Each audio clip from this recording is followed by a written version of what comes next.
ulam nyo kahapon, mga kapuso? Isa ba kayo sa mga Nakimunggo Friday? Yung mainit-init at umuusok-usok pa? Wow!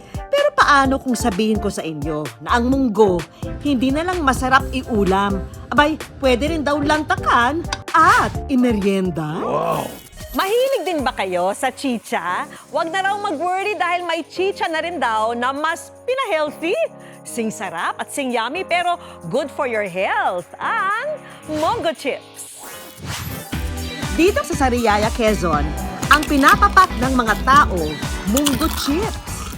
Chicha, but make it healthy ang peg dahil mayaman lang naman daw ito sa protein, fiber at nutrients na good for digestion.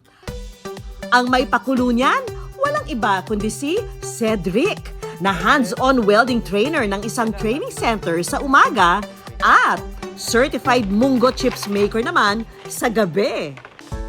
Graduate ng Teacher Education, major in TLE or Technology and Livelihood Education si Cedric.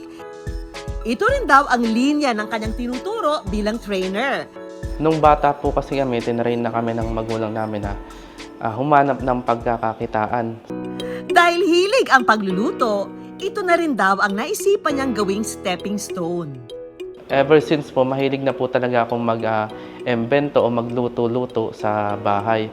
Nung nagsagawa ako ng research, chips po yung mas madaling ipadala. Sumubok ng iba't ibang chips. Hanggang nitong Setyembre ng nakaraang taon, nabasa niya raw online ang tungkol sa potensyal ng munggo para maging chips.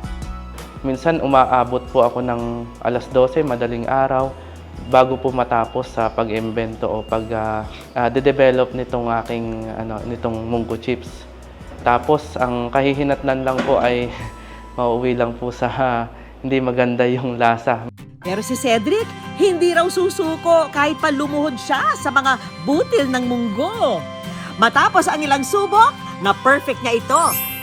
Pumatok naman daw ito sa halagang 89 pesos per pack. Aminado raw si Cedric na hindi naging madaling pagsabayin ang pagtuturo at pagnenegosyo. After kong mag-out sa work, siguro pahinga po ako ng at least 1.5 hour and then saka po ako nagpo-proceed dito sa production area namin.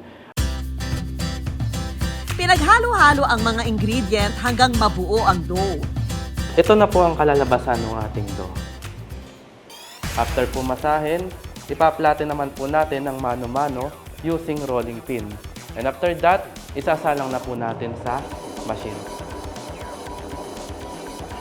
Hiniwa para mas madaling kainin.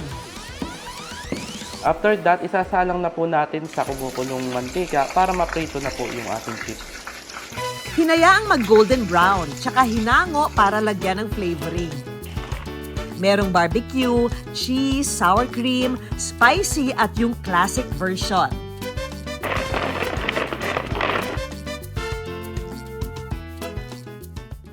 First time ko makatikim nito, sir, kasi ang masarap ang lasa niya, crunchy. Mas masarap siya kung may suka, bagay siya sa suka na may sili.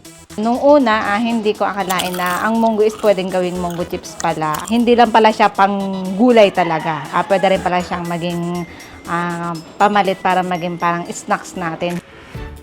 Ang mga katrabaho niya, proud na proud naman daw sa kanilang kasamahan. Hindi man ganun kalaki pero at least nakikilala na unti-unti yung kanyang business. Sa ngayon, kumikita ang Mongo Chips business ni Cedric ng 10,000 pesos kada buwan. Hindi raw bahay o lupa ang kanyang mga naipundar, kundi mga kailangan para mapalaki ang kanyang negosyo. Way to go, Cedric! Mongo Chips po, gusto ko po sana makaabot sa ibang bansa nang sa ganon, maipagmalaki po natin bilang isang Pinoy na tumatagos po o lumalagpas po sa Pilipinas yung ating produkto. Naway magsilbing inspirasyon si Cedric sa atin, mga kapuso. Huwag matakot sumubok, kahit pa sa gabutil ng munggong pag-asa. Pwede pa rin bumuhos ang grasya.